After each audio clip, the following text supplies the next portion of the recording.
everyone, and welcome to The Citizen Takes the Mic, a series of conversations with people who interest us or doing interesting, cool things. So today we have with us Ritv, who started cafe in Delhi called People of Tomorrow. So Ritv, welcome, and just introduce yourself to our audience. Tell us a little bit about your journey into veganism, practicing a more sustainable lifestyle, and opening People of Tomorrow. Hi, Giti. I'm Ritv Kapoor this side. I have been vegan for about 6 years now, and I've been trying to keep my lifestyle sustainable for around a decade or so. It's always been a journey, like it's still a journey. We still have a lot of improvement to do as an organization, as an individual, both. It started off with the simple, started off with these documentaries that you see nowadays, some internet blogs, other things that you just educate yourself about. And slowly, gradually, I started, making small amends, which today has led to this. People of Tomorrow, essentially, I started off as a sustainable living platform. We had thought of being a space where you can do all these events. We had stocked up a lot of sustainable brands who are very environmentally conscious. And I think there's too much noise, no, in the background. No, you're audible. We can hear you. Okay. Yeah, so I started off with that thought process. And of course, everything was centered around the vegan kitchen. But later we realized that this market is too premature right now to actually accept a concept like that. So we've started focusing more towards events, alcohol, food. And yeah, now we've opened up a new restaurant in Vasant Vihar. Earlier we were in Dhanmil, Chhatarpur. It's a much bigger space. We had thought of very different things, but as time does to every organization, we've evolved and we've carved out our own little niche in the market. Yeah, so I wanted to actually talk a little bit about that. Firstly, so before we started recording, I think it was funny that we both realized, well, you realized that we both used to ride horses when we were much younger. So I feel like a general appreciation maybe for the ecosystem and animals and human beings placed within it maybe stems from that childhood experience. I don't know. But I wanted to say that, I am It's not very vegan to be riding horses, by the way. No, I completely disagree. I feel like ethically keeping horses, considering that they're domestic animals, is essentially a very important component of life. But breeding that's a of different horses debate. is not the most No. So ethical. anything like keeping a pet dog has like aspects of cruelty attached to it. Keeping horses also has aspects of cruelty attached to it, but there are ethical ways to do it. Like horses are not wild animals. You cannot just release them into the forest. You have to keep them in domestic settings, and hence they have to be kept ethically in domestic settings. So that's a different argument that we can have on another day. But today we're going to talk about People of Tomorrow. And so I actually live in Chhatarpur, and I have passed People of Tomorrow several times. And I would think I'm your target audience, right? Like for a long time, I would be that person that would only look for, like, I was dairy free. I would look for, like, if there was no almond milk, I was not going to be at that cafe. And I'm talking about several years ago, right? But my husband, for instance, is not going to go somewhere unless there's meat on the menu. So I wanted to ask whether that has been a challenge for a vegan cafe in Delhi, where like the eating habits still... I feel till the first time we were in Chhatarpur, that was much of a challenge. Also, we were more of a cafe format there. Here, we're more of a restaurant format. We have a very strong bar program where we're doing very competitive cocktails. And honestly, here, we've never felt that because the audience, I think, is a little more mature. There's a lot more expats who are related to either the embassies or United Nations or something or the other, where they are very much exposed to different cultures. Also, the audience over here is much more evolved, I feel, than the Chhatarpur audience. So here now, as a brand, we don't feel that many challenges. Over there, at least about 20-25% of the clientele used to come in, find out that we're vegan, vegetarian, not eat at ours. Here, personally, I've never experienced it. My staff has once or twice. But honestly speaking, 80% of my clientele is non-vegetarian people. There is very low percentage of vegans in the city. And whoever there are, including me, okay, whoever these vegans are, including me, we don't like to eat out. You know, Yeah. we've been accustomed to eating at home for so long because there were no options for us. In fact, in my personal life, I've seen that I've lost a sweet tooth because when I turned vegan 6 years back, I started trying to be vegan about 8 years back. That time there were no dessert options at all. So you know, like I think it's just a behavioral change that happens, and then it's very hard for us to go back to the normal things because in general, also if I go to a normal restaurant, they would have a vegan menu, but it would always be just like one salad, one entree, one main, Yeah. maybe a dessert if they're feeling very experimental. But and if there's the only three options, why would I want to go out and eat, man? Like, you know, it's not even an option. It's just like we have this, and mostly it's not even an option. It's just like, oh, we have a dish from which we are going to subtract this and subtract that and try and make something for you.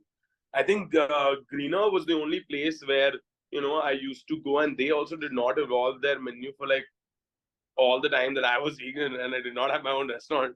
So if there was hardly any options, and that's why most of the vegans, they want to eat at home or have private chefs. If they're really bougie vegans, then they have like private chefs or private events like supper clubs and other things happening. So this is sorry to interrupt. I mean, think that's one thing I want to touch upon a little bit is that, you know, on your Instagram page, for instance, you talk about promoting a more sustainable lifestyle through people of tomorrow, right? And I don't want to dwell too much on why a vegan lifestyle is the better lifestyle, because there's enough published material out there that basically shows that, you know, the animal and livestock industry contributes massively to the environmental crisis that we're in right now. So I don't Yeah. want to dwell on the reason why promoting a vegan lifestyle is the healthy alternative, but I want to ask that how are you guys playing your part in maybe So reshaping it the starts, see, it starts when you're setting up a restaurant, okay? So there's so many capital assets that you buy when you're setting up a restaurant. So I'll start from, let's say, when you enter the restaurant, first thing you see is the paint on the wall. So we don't use any paint. We had collaborated with this company called Reformery. I don't know if you know Adishri and Akshat Dhawan. So yeah. these guys are doing some exceptionally great work where they've, made this material, which is basically multani mitti and a couple of other organic materials being used to make some sort of a paint. It's not really paint, it's a lathe. I don't know how to describe it properly. They'd be better in doing that. So you start from there, then the cushion covers that we have are all made out of this hemp blend with cotton.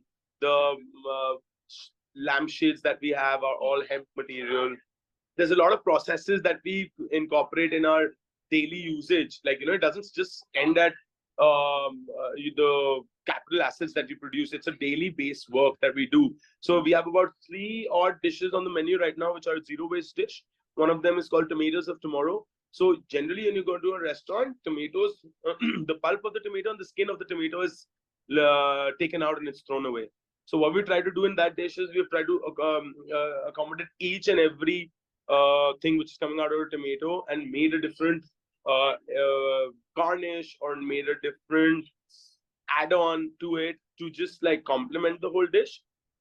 So we've made a tomato jerky out of the pulp. We take the skin, we dehydrate and use it as garnish. Similarly, we have a cocktail which is a clarified pina colada. As we all know, pina coladas are very heavy. So, you know, it's very much eminent to clarify them to make it lighter if you want to make more sales. But of course, there's a lot of things that they get wasted. So whatever comes on top. So we use a coconut sorbet and pineapples and the regular other ingredients to make the pina colada. But whatever is clarified and comes on top, we make a popsicle out of it and serve it as garnish on top of the cocktail. Similarly, like coming back to the capital assets of it, like during the construction period only, we had decided that because there's going to be, as every restaurant uses RO water, and we all know RO water causes about 35 to 40% of wastewater, which is high in salts. So we have a separate system where we have a separate tank which collects all this water, which is coming out of the RO system.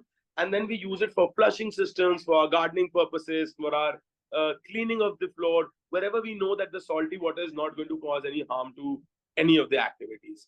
So, you know, on the top of my head, these are the things that are coming to my mind right now. We make a lot of cordials out of lemon skins, because lemons are very important part of cocktails, right? Every cocktail has about 20-25 ml of lemon going into it. So that creates a lot of waste.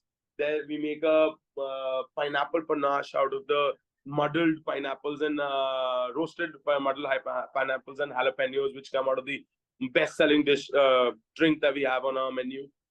And on a daily basis, man, we keep doing more and more research about how we can cut down our waste. In fact, in the Dhanmil one, because we had more space, we had categorically bifurcated the food waste into 7 categories, out of which, because there's a lot of bio waste which is not very biodegradable, like watermelon skin. If you just put it in the landfills, it will not degrade for like at least a year or so. So the best way of actually biodegrading it is to give it to some animals. So we had a gaushala next to Dhanmil and the backside, where we used to send all our watermelon peels, orange peels, and other things we thought that the cow should be fed. The only thing that used to directly go into the waste bin was the stuff which is coming out of people's plates. In fact, even if it was coming out of even if it wasn't coming out of bowls which we were serving out of, we used to collect that and give it to this another animals shelter in Chhatarpur itself, where they used to make multiple things out of it, even though it had a little bit of salt, and we know that that's not great for the animals, but those are the animals which actually don't get any food. So, we try and make an impact. With salt than no food at all, Exactly. So we and then there was we actually had a manual. I don't know what's that system called. It's a drum in which you put all the food waste, which is like pre-prep food waste, which is directly biodegradable, and mix it with a bio, like there's some bacteria that you add to it, and it just stays in that drum. You keep rolling it. I'm forgetting the name to it, but we used to create create our own manure for the plants that we had then. We had a lot of plants there. We had about 60-65 plants just outside our place, and then a lot more in the rest of Dhanmil. So we had actually taken up a project where we were trying to do something similar for the whole of Dhanmil, but then it wasn't working out for us as an organization to stay in Dhanmil because of the increasing rentals and other things. So we had to move out. Yeah, I mean, there is, of course, that aspect to it as well. And I remember one tip that somebody had given me in terms of like living a more sustainable lifestyle. They were like, start by looking at your trash can, like what's going into your trash, and that like little analysis. And that's exactly what you were talking about. What can you do with that's what we've always been doing. And in fact, first thing is your plate. First, you look at your plate, then you look at your trash can. Yeah, absolutely. And now, Ritv, tell me, is there any one incident that led you to sort of choose a vegan path? Or I know you said earlier that it was gradual, but it was a very gradual it was a very gradual thought process that had been forming for years. In fact, the first time I ever got to know about veganism was when I was like 11 years old. But that time, my understanding of veganism was very different, because it was one of my uncles who was visiting from the UK, and he was lactose intolerant. So he used to have a vegan lifestyle. So for the better part of my life, my understanding of veganism was just lactose intolerance. Later, during a trekking trip to Kasol is when I met a group of Israelis. They told me more about it, how vegetarianism is a hoax, and how it's like hypocrisy. So that's when, that's another tipping point, turning point, I think, when I started to think more. The final point when I actually really gave it up was when, so I used to work with my father earlier. We're from the sanitary industry. So we make valves for faucets, okay? And I know how much of water is coming out of a shower, how much is coming out of a tap. So there was this pictorial representation in one of the documentaries. I'm forgetting which one it was. This was it was late 2017, early 2018 when I saw this documentary, and where they were just trying to depict that these many glasses of milk cause 24 hours of a 4-inch shower being on. So, and my milk consumption was double the amount of milk that was actually given in that graph. So that, I think, was one of the points when I was like, I know for a fact how irritated I used to get with the dripping tap. And, that was the one thing that used to be our selling point when we used to go make pitches to these MNCs like a Kohler, Grohe, whatever, whoever I was pitching to. And in fact, I pitched to somebody at the Singapore government also about a very very unique technology that we had not, I wouldn't say invented, but we had developed. And when I saw that pictorial representation and I knew how many liters of water can come out of 4-inch tap and for 4-inch shower, and it was basically like I'm sitting down watching TV and letting the shower go all day long.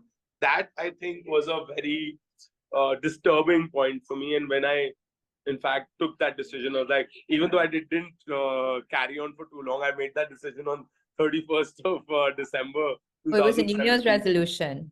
As a New Year's resolution, Ah. I broke it on 18th of January when I was traveling to Goa. Fair enough. It's a hard thing to keep up with. It is a hard thing, which is why I also wanted to ask you, like, two things that sort of stem from that. One is that, you know, I think your Instagram profile says that I get enough protein or something like that, right? That's the worst thing that anybody asks me ever, man. Like, I hate that question. Like, but it says that, right? Yeah. Come again? Yeah, it does say that, right? Your Instagram profile says something. Yes, it does. It says I get my protein. Yeah. So that is something I did want to ask you, because, you know, there is the conception that a vegan diet isn't adequately protein heavy, right? And I mean, I've had this conception as well. Like sometimes I'm like, oh, okay, I work out, etc. I need to get enough protein. I'll just define it in like a short way, which I tell to all my friends, whoever asks me about it, if I'm in a good mood. Yeah. That scientifically, there is only one species on Mother Earth who can take the ammonia from the soil and nitrates from the air and convert it into proteins. Okay? Scientifically. There is no animal, no other sea animal, no other bird, nothing on this planet which has the capability of taking ammonia and nitrates, and which are the two major constituents of proteins, and convert it into that.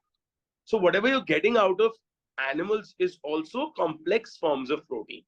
They are not the basic forms of protein. And a latest hypothesis, and I say hypothesis because the meat and dairy industry have made a real good effort into keeping it as a hypothesis. It's actually a proven fact, and it should be called science by now. But I say hypothesis because that's how we're supposed to term it. Latest hypothesis tells us that the leading cause of cancer is dead cells. Dead cell accumulation. Dead cells accumulate because one of the cells loses charge. They lose charge because at the intercellular level, which we call the mitochondria, such complex proteins, and not just proteins, complex sugars also for that matter, are not breakable. So most of these dead cells accumulation are actually happening because of us consuming these complex proteins, which we as a race have started to think, oh, because we are getting so many different kinds of proteins all together, it's good for us. No, it's not. It's very hard for the body to break it down. And if you've seen that, you know, since we've gotten into this habit of having processed meats and cultivating of these farm animals at a mass scale, is when all these diseases have started to rise up. So there's a direct correlation which nobody wants to put light on. There's, of course, a few of these agencies which we all take as, like, you know, they have some of their personal agendas attached to it. But yeah, man, that's just the time that we live in today, and we got to accept the facts. Yeah, no, that's an interesting point of view. And I think there is a lot of education that needs to go out regarding our nutrition. You know, that is like, it's one of those things that there's so much confusing information. You don't really know which side is, not even side for lack of a better word, but you don't really know what information is accurate, you know, what is correct. And I do agree. I do think we overemphasize the need for meat, because if you look at our ancestors, they probably didn't eat close to as much meat as we eat now. Like, human beings didn't evolve to eat such vast amounts of meat just because meat wasn't as available as, you know, berries and nuts. Meat was the last option. Like when we talk about, you know, these apes turning into Neanderthals or whatever, like the ancestors, our ancestors as we name them, that time also it used to be the last option. Like if you see actual data, the first option was always to go out to plants. It was when the conditions were not suitable, when it was too cold, when it was, you know, like a drought maybe, or maybe you're traveling through a piece of land where you do not get a lot of vegetation. is when they resorted to killing animals, because it was a task at that time also to kill animals. Yeah. It wasn't fun for them to kill animals. It Yeah. was And also without fire, you couldn't even really eat. You cook. couldn't digest, or you Exactly. couldn't cook the meat. Exactly. Yep. All very interesting. But now, just to end, I wanted to ask you that if someone were to come to People of Tomorrow, what are the 2 things on their on your menu that they must try? See, everybody has a different palate. Yeah. So I'm not going to decide. Like, there's about 25% of my menu which I don't like. Honestly, like there's about 15% which I detest. Okay, Like, what I've is never had a your bite of personal it. palate? Like, what is My your personal personal favorite? palate is a little desi. Yeah. Okay, so I like the biang biang noodles, which are banging, which are like hot, spicy, gochujang, peanut butter, lot of nuts, not the healthiest of options. If you guys are coming in for a healthy meal, please don't have that. It's a lot of maida, but I love those. The Yeah. second thing I really like is also, it's actually healthy also and not very desi. It's a gomai salad, which is basically like a very traditional Japanese shirai salad, which we've all had. But the twist that we do over here is it's with scrambled tofu, a cucumber crown, very spicy ryu, Japanese chili oil, and it comes in a sesame base dressing.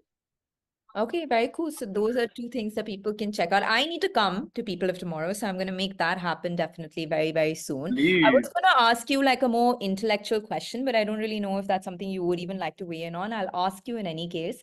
In our editorial meetings, whenever we have a conversation on veganism, and it's a very accurate point that everybody does bring up, in India, where there's so much like caste and class disparity, right? Like choosing to eat a non-animal, like a non-animal diet, or being vegetarian, or eat, and by extension now vegan, is a choice that's available to a very, very, very small portion of the country, right? Highly incorrect. Okay, so let's get your take on this. I'm glad you said highly incorrect. Let's hear this. If you go out there today, okay, today you do a survey, you go out in the market, wherever, closest market to your place. You go to any dhaba, you go to any, like, go to the cheapest of places. Like, where you get a 15 buck meal, like a matra kulcha on the roadside. It's vegan, honey. You have dal chawal, it's vegan. None of these people have the capacity in their pocket to afford ghee or makhan. Like, literally, I was today, when you were calling me, I was at the Matra Kulcha wala eating a vegan Matra Kulcha with 2 of my team members. So if you actually look at it, most of the things which are cheap and easily available today, at least in our country, I'm not talking about America, I'm not talking about these Western countries. Veganism is not a Western concept. It's a very Indian concept. Indians have been having vegan meals for I don't know how many years, centuries, but we just don't call them vegan.